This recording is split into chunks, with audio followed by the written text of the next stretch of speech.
Friends welcome you all and this is going to be a very important video. CPCB का जो recruitment आया था 1/2025 this year का 18 positions थी, जिसमें उस पे सभी पोस्ट जो हैं उनकी strategy, what is the syllabus, exam pattern क्या है। एग्जाम जो है उसकी फॉर्म फिलिंग की लास्ट डेट 28 अप्रैल है। 2 दिन बचे हैं सिर्फ हमारे पास। अगर आपने फॉर्म नहीं फिल किया है फिल कर दीजिए, बाकी सेंटर्स मिलने में आपको प्रॉब्लम ना हो। तो पूरा देखिएगा इस वीडियो को, बहुत ज़्यादा डिटेल में है, थोड़ा सा बड़ा है but it will be very beneficial for you. So ये 18 पोस्ट थी जिनके बारे में हम बात कर रहे हैं। Scientist B, assistant law officer, senior technical supervisor, senior scientific assistant, lower divisional clerk से लेकर मल्टीटास्किंग स्टाफ तक, इन सब पर हम बात करने जा रहे हैं। और स्टार्ट करते हैं जनरल एग्जाम पैटर्न से। देखिए, जनरल एग्जाम पैटर्न जो है वो मैंने आपको शॉर्ट्स में भी बताया था। मल्टीपल चॉइस क्वेश्चन है 1 और 2 मार्क्स, मल्टीपल सेलेक्ट क्वेश्चन है 1 और 2 मार्क्स, और न्यूमेरिकल आंसर टाइप है 1 और 2 मार्क्स। ध्यान रखने वाली बात है कि कल भी हम बात कर चुके हैं, there is no negative marking for the post except scientist B.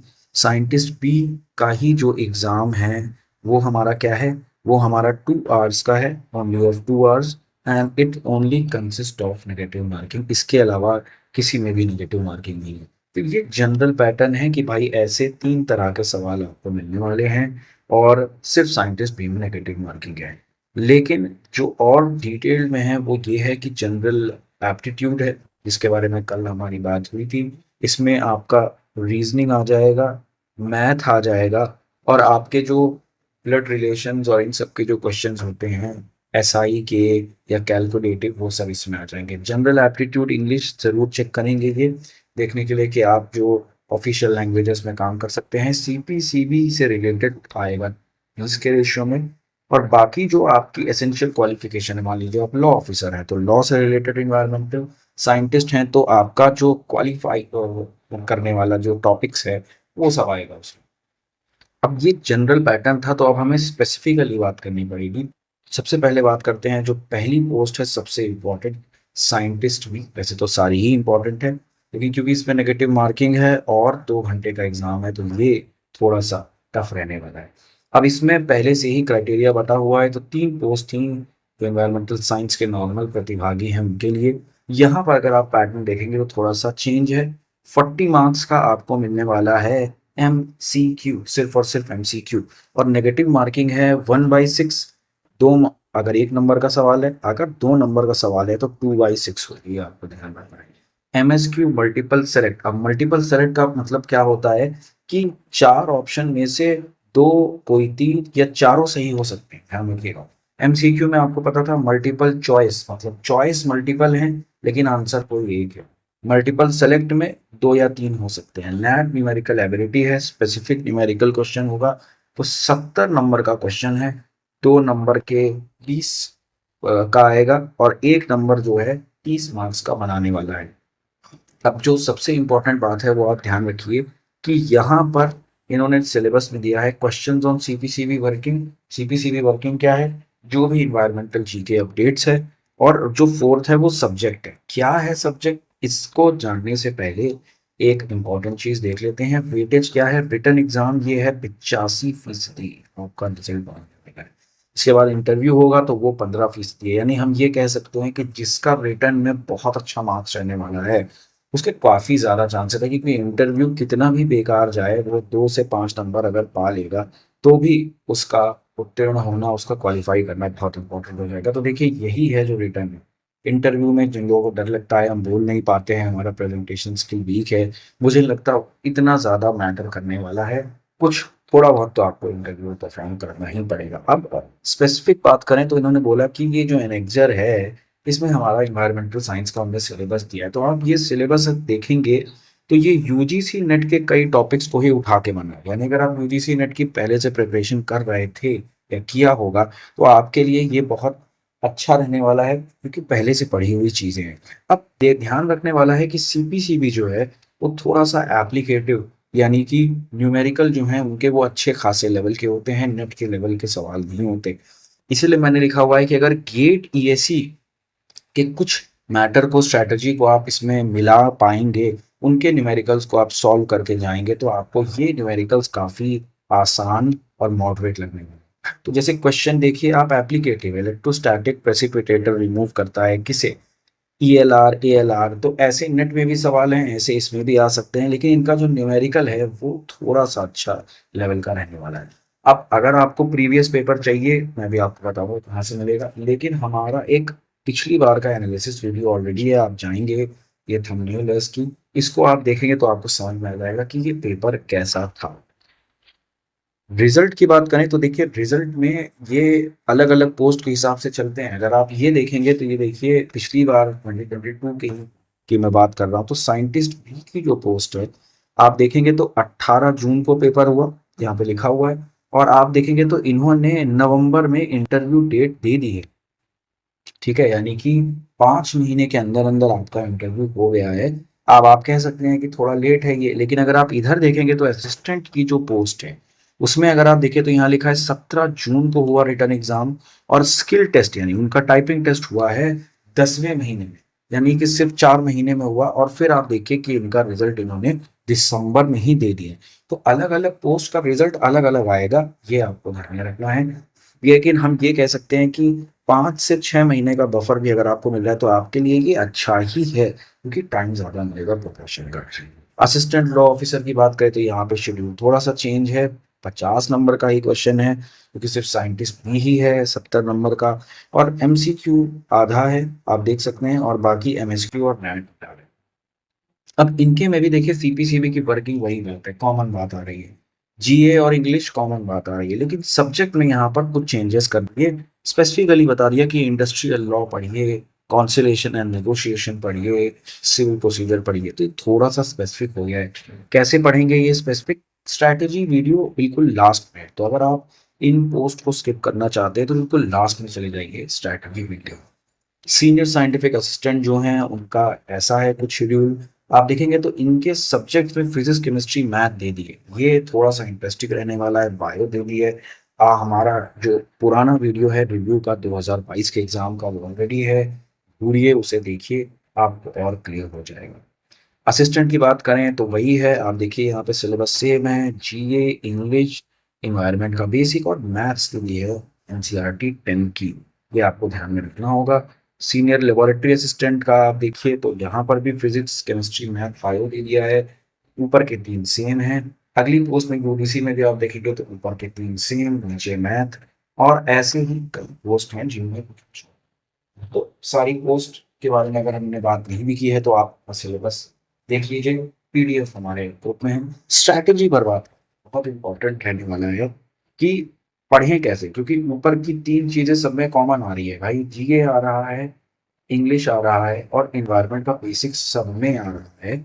तो स्ट्रैटेजी के लिए देखिए सबसे इंपॉर्टेंट है एग्जाम पैटर्न और सिलेबस को समझना। तो हमने अभी समझ लिया, अब हम समझ चुके हैं कि भाई जीए, इंग्लिश और इन्वायरमेंट का बेसिक हमें पढ़ना ही है, चाहे कोई भी पोस्ट हो। कुछ लोगों को मैथ और फिजिक्स केमिस्ट्री बायो, तो अगर मैथ्स है आपके में तो क्वांटिटेटिव एप्टीट्यूड की कोई भी एसएससी की, बैंक की, कोई भी आपके पास अगर बुक है तो मुझे लगता है वो आपके काम आ जाएगी। बहुत डिफिकल्ट मैथ नहीं आने वाला, आप सबको पता है simple interest, compound interest, percentage, यही सब सवाल हैं तो बेसिक आते हैं। अब जो इन्वायरमेंट का बेसिक है जीके है वो कैसे पढ़े, तो हमारे चैनल पर देखिए प्लेलिस्ट ऑलरेडी बनी है, ये इन्वायरमेंटल साइंस की एक प्लेलिस्ट है, ये प्रीवियस क्वेश्चन की प्लेलिस्ट है, ये मॉक की है, ये क्वेश्चंस की है, यूजीसी नेट पेपर 1 में भी कुछ इंपॉर्टेंट टॉपिक्स हैं। आप ये वीडियो अगर देख लेंगे तो मुझे लगता है कि आपको जो प्रिपरेशन करनी है वो यहाँ से मिल जाएगी। इसके अलावा और भी वीडियोस हम प्रिपेयर करते रहेंगे। दूसरा हमारा क्या है कि अब अपनी प्रिपरेशन को आपको देखिए बांटना है, टेक्निकल और जनरल एबिलिटी। टेक्निकल मतलब वो जो आपकी पोस्ट के लिए खास है, आपकी जो भी पोस्ट है साइंटिस्ट, लॉ ऑफिसर, असिस्टेंट, आप उसमें जो टॉपिक आने वाले हैं उनको लिख के बांटिए, पूरे सिलेबस को लिखिए, क्योंकि इन्होंने सिलेबस बहुत शॉर्ट में दिया है, आपको एक जगह पर पूरा लिखना पड़ेगा। आप एक एक टॉपिक को पकड़िए और आगे बढ़िए। और जनरल एबिलिटी यानी reasoning, DI, English, grammar, numerical ability, इसके लिए आपको हमारा पेपर 1 अगर आप चैनल ज्वाइन कर लेंगे तो टेलीग्राम पे, तो वहाँ पे आपको इनका कुछ कंटेंट मिल सकता है। अब हम क्यों कह रहे हैं कि 70% और 30% में बांटिए अपने एक्शन को, क्योंकि यहाँ पर देखिए सेक्शन नहीं दिया है, अगर आप देखेंगे तो ये 50+20 टेक्निकल हो गया, ये 70 है और ये 30 है। इसीलिए हम कह रहे हैं कि ज़्यादा फोकस टेक्निकल पे रहना है। पेपर जस्ट डेट आने के पहले भी आप चाहें तो जनरल अवेलेबल देख सकते हैं, लेकिन जिनका वीक है उनको स्टार्टिंग से ही थोड़ा थोड़ा पढ़ना शुरू करना पड़ेगा। अब आपको हाई प्रायोरिटी टॉपिक अपने आप पता चल जाना चाहिए कि भाई ये है सेंट्रल पॉल्यूशन कंट्रोल बोर्ड, ये जो एजेंसी है इनका काम क्या है, तो ये आपको चाहेंगे कि आप उसी काम में दक्ष हो। अब इसके लिए इनके हाई प्रायोरिटी टॉपिक्स हमेशा से रहे हैं इन्वायरमेंटल एक्ट्स एंड रेगुलेशन। ये आपको हर हाल में अच्छे से डिटेल याद कंठस्थ समझना, जो भी आप कह रहे हैं उनको करना पड़ेगा।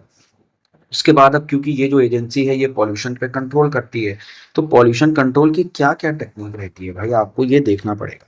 पानी है, जो सीवेज है या जो सीवेज ट्रीटमेंट प्लांट है, हल्का सा इनका नॉलेज, सॉलिड वेस्ट का ईआईए जो बहुत चल रहा है, और मॉनिटरिंग। तो मुझे लगता है ये इस स्लाइड में जो टॉपिक है ये हर पोस्ट वाले को बेसिक देखना ही देखना पड़ेगा, आना चाहिए। आगे बढ़ते हैं अगर हम, तो अब ये टॉपिक्स के बाद भाई बुक बता दीजिए कौन सी है। तो देखिए, जैसे इन्वायरमेंटल लॉ वाले जो हैं, जो लॉ ऑफिसर है, उनके लिए लॉ की कई किताबें हैं, कोई भी आप रेफर कर सकते हैं। मैं स्पेसिफिक नहीं बोलूँगा कोई, क्योंकि इम्पॉर्टेंट बात ये है कि आपको लॉ आना चाहिए। हो सकता है किसी को कोई बुक ज़्यादा अच्छी लगती है, किसी को कोई, I will not depend to that. दूसरी बात है, जो बेसिक पढ़ना चाहते हैं इन्वायरमेंट की, तो देखिए शंकर आईएएस की एक बेहतरीन किताब है, अच्छे रिव्यूज़ दिए हैं लोगों ने। प्रहार की बुक आती है, और ऐसे ही कई बुक आती हैं जो बेसिक हैं, जिनका साइंटिस्ट भी हैं, उनकी बात करता हूँ। हाँ, अब जो साइंटिस्ट बी वाले हैं वो कहाँ से पढ़ेंगे, क्या पढ़ेंगे, तो वो इस जो यूजीसी नेट का प्रेपरेटरी वीडियो अगर उन्होंने नहीं देखा है इसे देख लें।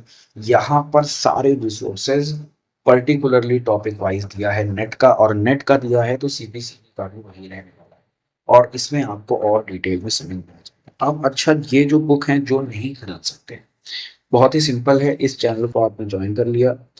अब इस चैनल को ज्वाइन करने के बाद जब इस चैनल के फ्रंट पेज पर आप जाएंगे तो आपको क्या करना है, आपको बहुत सिंपल यहाँ पर फोटोज वीडियोस फाइल्स दिख रही है, फाइल को आप क्लिक करिए। फाइल को क्लिक करते ही ये सर्च टैब आएगा। यहाँ पर अब आप टाइप करिए, जैसे मान लीजिए आपको क्वेश्चन पेपर चाहिए, आपने डाला सीपीसीबी, ये देखिए आ रहा है क्वेश्चन पेपर मार्च में पड़ा हुआ है इसमें। इसको आप क्लिक करेंगे, आप डाउनलोड कर लेंगे। आपको फ्री की बुक्स चाहिए, आपको बुक नहीं खरीदनी, आप यहाँ बुक टाइप करिए और कई सारी बुक्स हैं यहाँ पर अलग अलग टॉपिक की, आपके काम की है। आप देखिए, डाउनलोड करिए, और ये सब ऑलरेडी फ्री में उस ग्रुप पे पड़ा है, तो इसका पूरा आपको उपयोग लेना होगा। फिफ्थ बात है कि पीवाईक्यू और मॉक टेस्ट के बिना कोई भी प्रिपरेशन सक्सेसफुल नहीं होती। तो प्रीवियस ईयर के सवालों को सॉल्व करिए, जिनको नहीं मिल रहा है वो मुझे बता सकते हैं, मैं प्रयास करूंगा ढूंढने का। दूसरा, वीकली मॉक टेस्ट अगर आप कहीं से दे सकते हैं तो ज़रूर दीजिए। हम भी मॉक टेस्ट ज़रूर लॉन्च करने वाले हैं इस एग्ज़ाम के अलग अलग पोस्ट पे बहुत ही जल्द, एग्ज़ाम्स के जस्ट पहले। और अगर आपको इसमें भी दिक्कत आ रही हो तो फिर वही बात है कि इस चैनल पे आप गए हैं, और इस चैनल के फ्रंट पेज पर यहाँ पर जब आप जाएंगे तो आप देखेंगे देयर आर 4 आइकन्स। इस 4 आइकन्स में से आपको ये जो मैग्नीफायर लेंस है, सर्च, इसको क्लिक करना है। यहाँ पे आपको डाल देना है एमसीक्यू, और अलग अलग टॉपिक के एमसीक्यू आ जाएंगे। अब यहाँ पर आप क्वेश्चंस डाल के भी देखिए, एमसीक्यू डाल के भी देखिए, टॉपिक डाल के देखिए, आपको उस टॉपिक से रिलेटेड और कई एमसीक्यू के साथ, आप मान के चलिए कि इसमें करीब करीब 1000 ऑफ एमसीक्यूज हैं इसको। मतलब आप जब ज्वाइन किए हैं चैनल उसके पहले भी कई एमसीक्यू, इन सब को अगर आपने सॉल्व कर लिया तो आपको क्या लगता है, आपको कोई टेस्ट सीरीज कॉमर्शियली खरीदने की जरूरत नहीं है। हर टॉपिक के क्वेश्चन पहले से। सबसे अच्छी बात है टेलीग्राम की कि यहाँ पर आंसर्स आपको तुरंत बताता है, और ये अगर आप बल्ब वाला आइकन क्लिक कर देंगे तो इसमें आपको एक्सप्लेनेशन भी देगा जो हम देते हैं। और हमारे जो क्वेश्चंस हैं, मैं आपको बता दूं, वो मोर देन एवरेज होते हैं, उनकी क्वालिटी काफ़ी अच्छी है। और जो हम कॉमर्शियली देते हैं उनकी हम क्वालिटी और ज़्यादा अच्छी रखते हैं, ताकि वो हार्ड हो, ताकि पेपर में जब आप रियल पेपर में जाए तो आपको रियल पेपर क्या लगे, वो आपको आसान लगे। तो यहाँ पर आप देख सकते हैं आंसर तुरंत मिल रहा है, फ्री में आप चैनल ज्वाइन कर सकते हैं और रोज प्रैक्टिस कर सकते हैं। और टाइमलाइन अगर आपको एक बनाना है तो ये आपको एग्जाम के हिसाब से बनाना पड़ेगा। जैसे हम मान के चल रहे हैं, मान लीजिए अक्टूबर में एग्जाम होगा, थोड़ा सा डेट मान लीजिए, उस हिसाब से हम अपनी तैयारी को बांट देंगे। अप्रैल से जुलाई पहले तो हम पूरा सिलेबस पढ़ेंगे, अगस्त में हम PYQ सॉल्व करेंगे पहला रिवीजन, सितंबर में हम फुल लेंथ मॉक टेस्ट खरीद लेंगे कहीं से और वहां से प्रैक्टिस करेंगे और अक्टूबर में फाइनल टेस्ट देके अपने पेपर को देंगे। तो अभी हमें नहीं पता एग्जाम कब है, तो उस हिसाब से आप शेड्यूल करिए। लेटेस्ट आपको क्या करना पड़ेगा, इन्वायरमेंटल डेटा आप पढ़ सकते हैं, environmental state of environment report से कैंपेन्स कौन से नए हो रहे हैं, कौन सी नई कॉन्फ्रेंस है, नया रामसार साइट क्या बना है, नया नेशनल पार्क कौन सा बना है, कौन सी नदी में क्या प्रॉब्लम है, किस नदी की क्या ट्रिब्यूटरीज, ये सब इस एरिया में आता है सीपीसीबी के।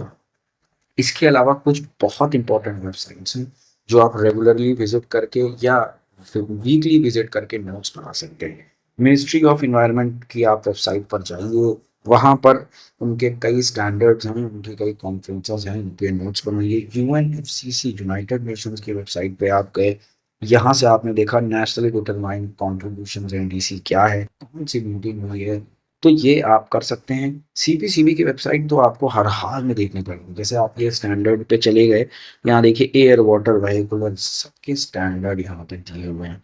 तो ऐसे आपको थोड़ा सा डाइवर्स करनी पड़ेगी अपनी प्रिपरेशन।